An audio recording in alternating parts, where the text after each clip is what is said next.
Es un gusto recibir al diputado del Frente Amplio, Alejandro Zabala. Bueno, está intensa la actividad en el Parlamento, aunque el presupuesto ya salió de diputados y en este momento está en el Senado. Zabala, ¿qué fue lo que pasó?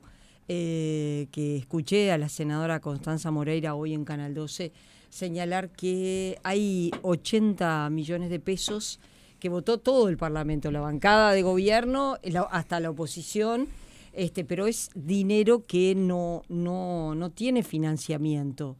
¿Qué fue lo que pasó? Sí, bienvenido. Bueno, muchas gracias por la invitación, Sí. obvio, por supuesto, como siempre.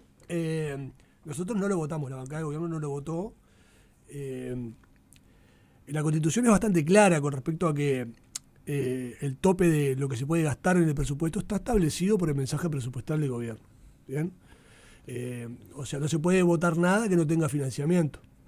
Se puede sacar se puede reasignar, como se ha hecho, pero lo que sucedió concretamente en esta votación fue que la oposición... Pero la bancada de gobierno no lo votó. No, la bancada de gobierno no votó, justamente porque no tenía financiamiento. O sea, dice rentas generales del financiamiento, pero rentas generales no es una entelequia, o sea, hay que decir de dónde sale de rentas generales, porque rentas generales es todo, digamos, ¿no? No, nosotros no lo votábamos, son 80 millones de pesos, no es un número muy importante para el tamaño del presupuesto, no estamos hablando de 2 millones de dólares, en un presupuesto que son 25.000 millones de dólares, testimonial, pero el problema es el antecedente legislativo, digamos, ¿no? De que se ha aprobado un par de artículos que no tienen financiamiento y por lo tanto de alguna manera violan el requisito constitucional de que todo lo que se vote tiene que tener su propio financiamiento. ¿Y ese dinero hacia dónde iba? Bueno, es que como no lo sacaron de ningún lado, no sabemos de qué dinero están hablando. Hablan como de la bolsa, como si fuese la bolsa de los duendes, que está al final del arcoíris, rentas generales. O sea, no es, ¿Y destinado a? Bueno, que no dijeron. La plata que está, si hubiesen hecho eso, tendría financiamiento. Si hubiesen dicho, la plata que estaba destinado para hacer 2 escuelas en La Pedrera, va ahora para esto otro. Si hubiesen hecho eso, tenía financiamiento. Y lo que no tenía financiamiento son las 2 escuelas de La Pedrera, que no se iban a hacer. Pero como no dijeron eso, no dijeron de dónde sale la plata, dijeron como de la bolsa de los Reyes Magos. Salga de rentas generales. Bueno, eso no. Quiere decir que eso que se planteó como una posibilidad es inconstitucional. Y total, ahora los senadores tienen que arreglar ese problema, tienen que buscar el financiamiento para esos 80 millones de pesos. Tienen que decir, estos 80 millones salen de este lado o no votar esos artículos, ¿no? Ahora, ¿cómo se ve desde diputados precisamente, ¿no? Esta discusión que se va a dar en el Senado ante eventuales cambios que generaría que regresara, ¿no? el proyecto a diputados? ¿Cómo estás viendo eso? ¿Qué expectativa tenés? Bueno, nosotros tuvimos una reunión de coordinación con los que integramos la Comisión de Hacienda y Presupuesto, con la bancada de senadores y senadoras y con el Poder Ejecutivo, con el ministro O'Donnell y con el secretario el Pacha Sánchez, más o menos para ponernos en sintonía y para explicar también, perdón, pero estoy con una rinitis que arrastro, para explicar también los acuerdos políticos que se hicieron en diputados, ¿no? Porque más allá de que obviamente, si hay un acuerdo político con alguna fracción, alguna de las oposiciones, es bueno destacar esto, que en realidad nosotros en diputados tuvimos votaciones con diversas partes de la oposición, ¿no? O sea, el Partido Nacional votó dividido, el Partido Colorado votó dividido, Cabildo Abierto votó con nosotros algunas cosas, en particular los impuestos, incluso Identidad Soberana, que no había votado nunca, jamás con nosotros, votó el impuesto de limesia a los fitosanitarios, a los agrotóxicos. Entonces, todos esos acuerdos que fueron negociados para obtener esos votos para cada una de esas votaciones, hay que cuidarlos, ¿no? Entonces, todo lo que se agregue o se cambie en el Senado no puede revertir ninguno de esos acuerdos políticos. ¿Por qué? Porque eso es nuestra palabra. Es la palabra de los diputados y las diputadas que negociaron con los diputados y las diputadas de la oposición. Entonces, podrán haber cambios sobre eso que se está planteado, lo del secreto bancario, ¿no? Que nosotros no tuvimos acuerdo con nadie, por eso no salió, ¿no? Nos faltaron 2 votos. Por lo que está planteado, habría la posibilidad de que Bordaberry negociara una modificación al original, a la propuesta original del Ejecutivo, para votar el secreto bancario. Perfecto. Eso no es ningún problema, porque en realidad no es que nosotros rompemos un acuerdo en diputados con alguien, nosotros no acordamos con nadie ese tema en diputados. Si Bordaberry garantiza los 2 votos que faltan cuando vuelva a la Cámara de Diputados para que se apruebe por sí o por no el presupuesto, no habrá ningún problema. Tendremos el secreto bancario votado en el Senado y los 2 votos para convalidar lo negociado y no habremos roto ninguno de los acuerdos que hicimos en diputados. Respecto a los fitosanitarios, acá el diputado colorado Walter Cervini señaló que no estaba muy claro cuál era la lista de los agrotóxicos a los que el gobierno le quería poner un impuesto y que eso hizo que ellos no decidieran no dar su voto. Dice que la propia redacción del artículo era confuso, que incluso el Ministerio de Ambiente no tenía el listado de a cuáles son los agroquímicos a los que se les colocará este impuesto. Lo que pasa es que el listado de los agroquímicos no lo ponemos nosotros, son el 1A y el 1B de la Organización Mundial de la Salud. Son los agroquímicos que caracterizan a la Organización Mundial de la Salud como más tóxicos. En realidad eso obviamente cambia, ¿verdad? Hoy están unos, mañana están otros. El instrumento no es un instrumento que, primero, si quisiéramos prohibirlos, los prohibiríamos. No necesitamos un decreto, ¿ven? Lo hacemos por decreto, no necesitamos una ley. Lo que está planteado acá es sustituir. Es que el instrumento impositivo, que no tiene afán recaudatorio, de hecho la recaudación es testimonial, permita que los productores se vayan cambiando sus hábitos, que vaya cambiando el uso de esos agrotóxicos que son peligrosos, muy peligrosos, por otros menos peligrosos. Por eso también lo recaudado por este impuesto va a 2 fondos, al fondo de la granja y al fondo de ambiente, destinados específicamente para la producción y el fomento de bioinsumos, tratando justamente de crear alternativas para que los productores se vayan moviendo. Nosotros no vamos a usar el impuesto para prohibir que los productores usen esto, ¿bien? Para empezar, porque no están prohibidos por la Organización Mundial de Salud y en segundo lugar porque hay algunos que no tienen sustitutos hoy, ¿bien? Y que son usados para para que tengas una idea, los agrotóxicos que están en estas categorías son menos del 4% del volumen de los agrotóxicos que se usan en el Uruguay. Es una proporción pequeña, ¿bien? Pero sí lo que hay es la intención de utilizar instrumentos económicos, como se usan en el mundo, para desestimular algunos usos y para promover otros usos. Por eso esto es circular. Lo que se recauda por el uso del agrotóxico va a financiar un fondo para promover bioinsumos para sustituir esos agrotóxicos.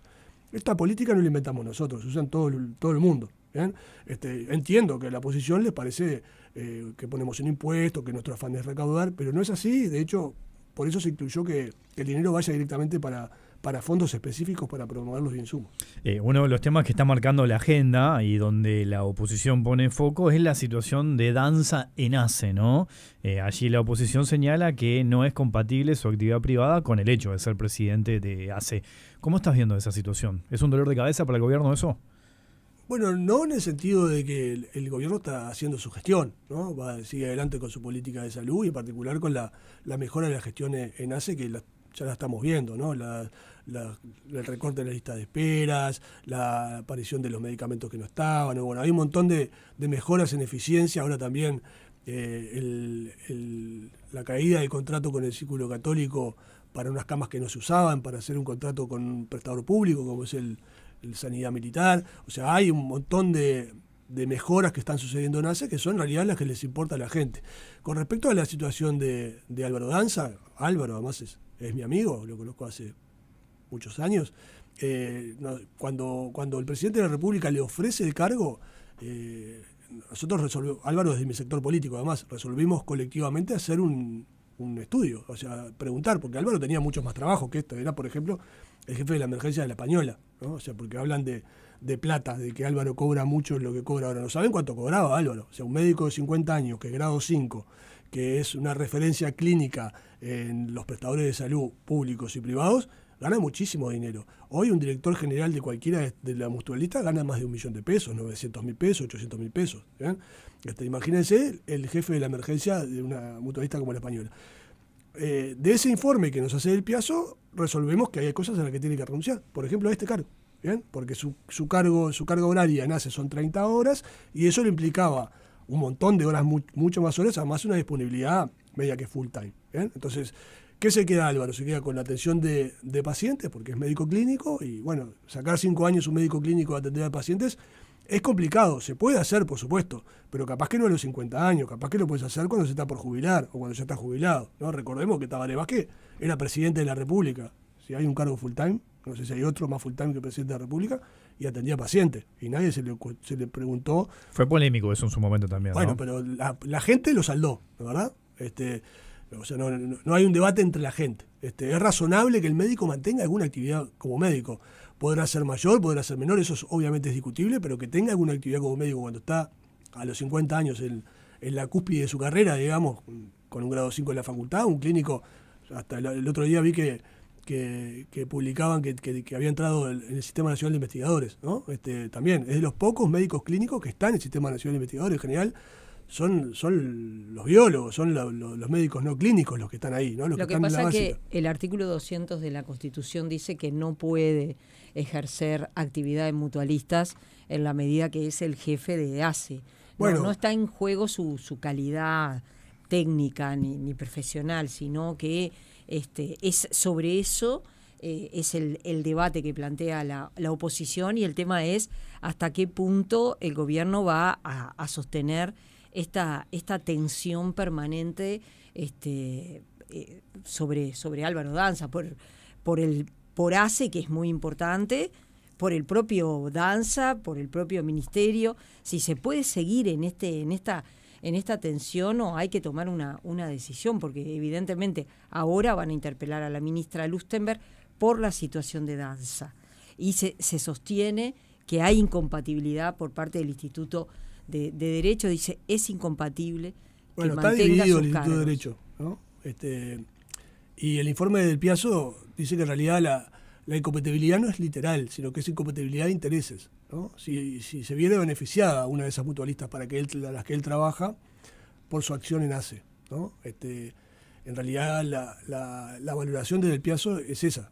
Por supuesto que el Piazzo conoce el artículo 200 de la Constitución y no es ningún tonto, y si hace un informe diciendo que no se debe interpretar de manera literal, es porque considera que la voluntad del constituyente cuando puso el artículo 200 era el conflicto de intereses, ¿no? Entonces, si él va al médico y atiende a un paciente, bueno, capaz que no hay ningún conflicto de interés con que atienda a un paciente, aunque sea una mutualista, ¿eh? Otro asunto distinto sería, por ejemplo, lo que pasó con Cipriani, que renunció a su cargo, fue a dirigir ACE. No hay ninguna duda de que el Círculo Católico se benefició durante todo su ejercicio como presidente de ACE. Sin embargo, no ninguna incompatibilidad con el artículo 200. Ahora volvió al Círculo Católico, ¿no? Entonces, se puede cumplir literalmente con el Círculo Católico y capaz que no con el espíritu. Literalmente con el artículo 200, capaz que no con el espíritu. Ahora, lo otro que está instalado también es si la persona que está al frente de ACE, con todos los desafíos y responsabilidades que tiene, no debería dedicarse de lleno allí, ¿no? Estamos hablando del principal prestador de salud del país, que tiene 1,5 millones de usuarios, y nadie está dudando de la capacidad técnica que pueda tener Danza, pero quiero decir, más allá de este caso puntual, ¿no debería dedicarse de lleno la persona que esté en ese cargo? Bueno, yo creo que sí, pero no es lo que dice el cargo, que es un cargo de 30 horas, ¿no? Que integra un colegiado, un organismo colegiado, no es el gerente general, ¿no? Y además eso, bueno, a nosotros nos podrá parecer mucho 130.000 pesos, pero 130.000 pesos para un médico que ejerce en muchísimos lugares es nada, ¿no? Entonces, si se va a pedir exclusividad, también deberíamos de pagar esa exclusividad y ser explícito de que la estamos pidiendo. Yo particularmente estoy de acuerdo con que eso suceda. Uh-huh. Con respecto a lo que mencionabas vos, Ana, de lo de la JUTEP y eso, el gobierno ha sido claro. Va a haber una opinión de la JUTEP, que es la que de alguna manera nos evalúa éticamente, no jurídicamente, si se quiere, o bueno, jurídica, éticamente uh-huh.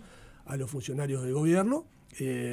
Y bueno, cuando tengamos ese fallo, vamos a resolver en función de lo que diga la JUTEP. Lo que es claro, porque así lo ha manifestado el presidente de la República, también la ministra de Salud, es que la voluntad del gobierno es que Álvaro Danza siga presidiendo ACE. Uh-huh. Y allí dejaría lo privado, digamos, la actividad privada. Bueno, veremos. Dependiendo de lo que diga la JUTEP. Dependiendo de lo que diga la JUTEP y también lo que decida él, porque bueno, es también su vida, ¿no? La verdad que ha estado muy expuesto, no solo él, su familia, sus hijos. La verdad que está bastante complicadita la oposición con cómo trata a Álvaro Danza. Ujú. ¿Pensás que se han pasado de agresivos para con él? Yo creo que sí, creo que sí. Ujú. ¿Y hay una fecha para el informe de la JUTEP? Porque en el medio de ello está la interpelación a la ministra Lustenberg. Bueno, ellos han dicho que en el correo de esta semana. Nosotros vamos a votar hoy, nosotros vamos a votar en contra, porque si va a votar la oposición, tiene el tercio de los votos para votar la interpelación de Lustenberg, y tendremos que coordinar la fecha, pero seguramente sea después del informe de la JUTEP. Estamos conversando con el diputado Alejandro Zavala. Hacemos una pequeña pausa y ya seguimos. Estábamos hablando de la situación de Álvaro Danza, del informe de la JUTEP, de la decisión que va a tomar el Frente Amplio, porque evidentemente la tensión política en torno a Danza es muy alta, y en el correr de estas horas se conoció que se inició un sumario a un secretario del ex vicepresidente de ACE, hechos ocurridos del año 2023, donde ese funcionario tenía relaciones en el despacho, lo reconoce, se le inicia ese sumario, pero bueno, ese funcionario quedó presupuestado como funcionario público ahora, en febrero de 2025. En esos casos, ese funcionario al que se le separa, al que reconoce que tuvo relaciones en el despacho del ex vicepresidente de ACE, no va a pasar. ¿Se le hace un sumario y sigue siendo funcionario o se lo puede destituir como funcionario? Bueno, primero esto que vos decías, no era funcionario, ¿no? Entró como de confianza del directorio anterior y lo presupuestaron antes de irse. Ese es el primer dato, digamos, de cuál es su vinculación con ACE. Después de que es funcionario público, bueno, ahí está un régimen de garantías que es muy cuidadoso. Ustedes lo saben, con los funcionarios públicos, y en particular tiene que ver también con si hay antecedentes, si no hay antecedentes, ¿no? En general, la administración pública tiene como una foja de servicio, digamos, ¿no? En este caso es un funcionario que tiene una foja de servicio nueva, ¿no? No debe decir nada su foja de servicio. Entonces, bueno... dice que mantenía relaciones sexuales con otra empleada. Esto ¿Qué es lo foja nuevo de servicio? No, pero quiero decir que en general las sanciones adentro de la administración pública son graduales, ¿no? Tenés que cometer un delito para que te echen de primera, ¿no? De buenas a primeras, si es lo primero que haces. En general, cuando te mandas una macana, bueno, te suspenden por 6 meses, te suspenden el sueldo, te mandan para tu casa, ¿no? Esa gradualidad no lo voy a determinar yo, por supuesto, lo determinará, lo propondrá el miembro sumariante o la comisión sumariante, que es colectiva, y lo determinará quien corresponda, no sé si la gerencia de recursos humanos o el colegiado que preside el directorio de ACE. Eso no sé concretamente cómo funciona, pero sí conozco mucho la administración pública.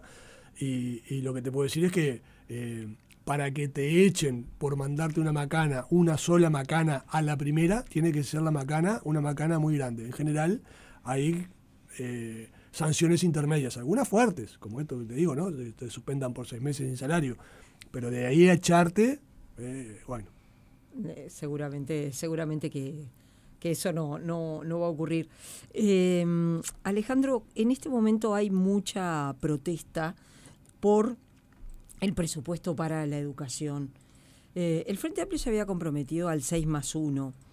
¿Cuánto efectivamente se va a acercar el presupuesto a ese 6+1? ¿En cuánto va a quedar? ¿En menos de 5? Bueno, el presupuesto educativo ya está en menos de 5, ¿no? Ya nosotros lo tomamos por debajo de 5, ¿no? Está en 4,7 más o menos. Es verdad que el producto crece, ¿no? O sea, esto es una relación entre el crecimiento del producto y el crecimiento del presupuesto, ¿no? En el presupuesto nacional, o sea, lo que presentó el gobierno, el Poder Ejecutivo, el presupuesto de la educación se mantiene más o menos constante, en un 4,2 más o menos, en los 5 años, digamos, ¿no? En el periodo quinquenal. Eso obviamente no es lo que sucede en la realidad, ya no sucedió. O sea, lo que mandó el Poder Ejecutivo no fue lo que salió de diputados, ¿no? Y seguramente tampoco sea lo que salió en el Senado, en el sentido de que se incrementa el presupuesto educativo. También le pasaba al gobierno de la calle Pou. Ellos, por ejemplo, en el presupuesto del 2020 a la Universidad de la República le mandaron desde el Ejecutivo, del Poder Ejecutivo, un presupuesto cero. ¿Bien? En nuestro caso vino con 500 millones de pesos más la plata del aumento salarial, que está en otro renglón, digamos, que no es el renglón del inciso de la universidad. Y a eso nosotros le agregamos 300 millones de pesos más. ¿Bien? O sea que en realidad van a obtener de incremento, en el caso universitario, unos 800 millones de pesos con respecto a lo que tenían el año pasado. ¿Bien? Por eso cuando sale la oposición de decir que nosotros recortamos, es imposible decir que uno recorta cuando agrega. Claro, si ese crecimiento es más chico de lo que crece el producto, bueno, sí, comparado con el producto, la relación es más chica, ¿verdad? Pero no en términos reales, ¿no? En cantidad de dinero. Ahora, el otro tema que también está marcando la agenda es el caso Cardama, ¿no? Con acusación entre gobierno y oposición, esa interpelación que aún no sabemos si se va a hacer o no, ¿no? Que tenía como miembro interpelante a Javier García, el ex ministro de Defensa, a la ministra actual, Sandra Lasso. ¿Cómo estás viendo eso?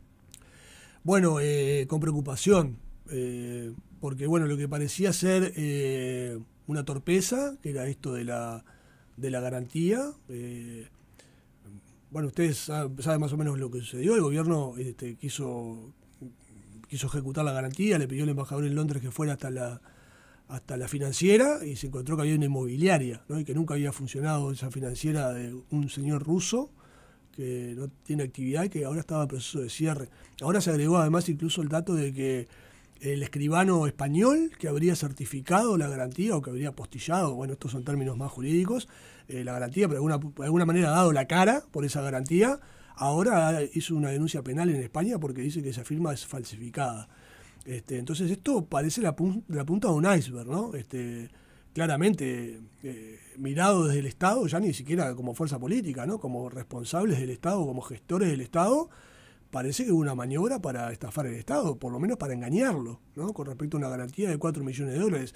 Si nos quisieron engañar con 4 millones, no quiero ni pensar lo que quieren hacer con 90 millones de dólares, ¿no? Entonces, vamos a ver. Está hecha la denuncia en la justicia con respecto a la garantía. El contrato tiene sus mecanismos específicos para dialogar y rescindirlo o no rescindirlo. Vamos a recorrer, por supuesto, los caminos que están establecidos en el contrato, porque seríamos tontos si no lo hiciéramos. Básicamente incumpliríamos lo que el Estado firmó como mecanismo para rescindir. Pero hay una gran preocupación, por supuesto que tenemos una gran preocupación por la plata invertida, los 30 millones de dólares ya gastados, y porque además necesitamos esas patrulleras. O sea, necesitamos unas patrulleras que funcionen.